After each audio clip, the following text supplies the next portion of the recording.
What is going on, guys? So I got another question about MOS fields, specifically 0800 this time, which is actually the artillery field. So anytime that I get questions, I'm going to try my best to go ahead and answer them with a short video, so that way I'm not wasting a lot of you guys' time.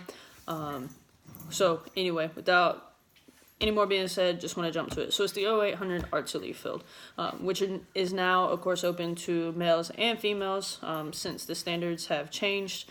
I think it happened around like 2016, where females were allowed in this field. And so pretty much qualifications from what I have found. Now, all of this is not fact. I have not went out and talked to a 0800 field artillery, Marine. Excuse me. My dogs are going crazy in the back. I don't know what they're doing. Playing, fighting, I don't know. Benjamin, stop. He's crazy. I got a pug mixed with something. I rescued him. I don't know. Anyway, he's character. But qualifications. Sorry.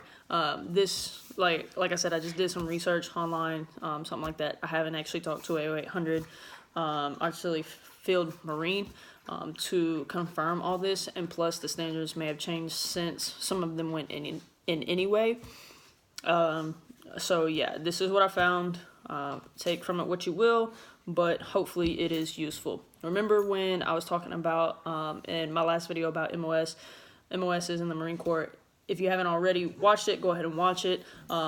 But I talked about how there are certain things that you have to qualify for, and if you don't qualify, you will not be able to do that particular position. This has a lot of that, so this is actually a really good example. First off, to qualify for 0811, which is I think the basic artillery person. I think you have to be in a crew because it takes more than one person to do it. But there's a GT score of 90 or above on the ASVAB. So this is where I was talking about it pays off to get a good score on the ASVAB, even if you don't want necessarily a job or an MOS that requires you to have it. It's always a good thing because it keeps your options open, right? So you always want to do your best. You also have to have basic technical and math skills. So even though there may be language or things like that on the ASVAB, you want your technical and your math skills to be pretty high as well. So if you're going to have a technical and low math skills on the ASVAB, you still may disqualify. Just FYI, you want to do as best as you possibly can on that, because if you think about it, you're having to use your math skills, I guess geometry, I would say. You're going to have to use that in order to point the artillery where it's going, because it's going to go up and down, right? So you need to have some basic math skills on that one. Don't get me wrong, they're probably going to teach you a good bit on how to calculate it and everything. The Marine Corps teaches you everything that you really need to know, but they want to make sure that you have the basic understanding there first. So yes, I did find that out. Also, physical requirements. So I didn't know this, but it's really good to know. It is a gender neutral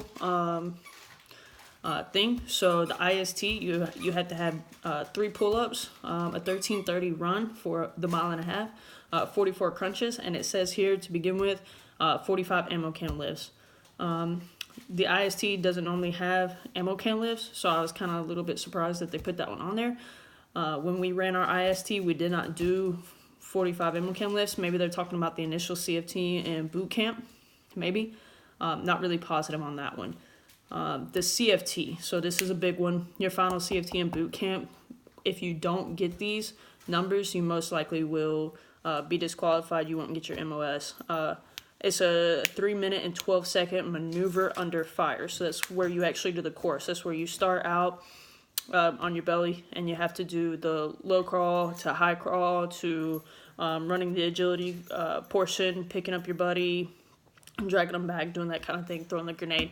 So I highly suggest looking up a video on that. Get comfortable in running in boots. Get a buddy and go ahead and get comfortable with firemen carrying that buddy and buddy dragging them. If you need videos on that or something like that, let me know. I'll see if I can make that But you want to get somebody that is close to your weight, or maybe even a little bit more than your weight, because sometimes in boot camp it's not always fair, right? So they tell you to pair up with somebody within 10 pounds of your weight, but sometimes you get somebody that's not. Another qualification on the CFT is you need the 880 yard run sprint in boots and utes to be 3 minutes and 20 seconds. 26 seconds or less. So 3 minutes, 26 seconds or less to run an 880, which I think is comes out to about a half a mile in boots. So be prepared for that. You're going to have to run that. And then also 60 ammo can lifts, which ammo can lifts, I mean, really, it's a 30-pound ammo can. Get you a weight, go to the gym, whatever, get you a weight, and just start pumping those things out. There's no reason that you shouldn't get 60, in my opinion. That's very, very easy. The maneuver under fire, carrying people, that's a little different. Like I said, go ahead and start training for that now. But, yeah, the ammo cans should never be a problem. PFT. So the PFT, females, you got to do 6 pull-ups. So you have to go with the male standards on that one. Also, you have to run a 24:51 or less 3 mile. It doesn't say anything about crunches on here, but you should get 110, 105, whatever it is for your age group, or whatever they require at that time, and it shouldn't be a problem. So crunches and ammo can lifts should never be a problem. But the other things, the 6 pull-ups, you're definitely on your own on that one. Start practicing now, because that final PFT comes around in boot camp.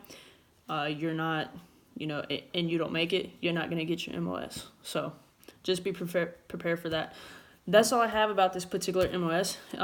If you guys have any other questions or have any other MOSs that you want me to look up, I definitely will. I have no problem doing that. I want to help out as much as I can. So hopefully I kept this short enough. Hopefully I answered a good bit of questions. To sum it up, study hard, make good on the ASVAB, and work out. Because artillery, you're going to be carrying those shells and everything like that. So make sure you're physically fit for it.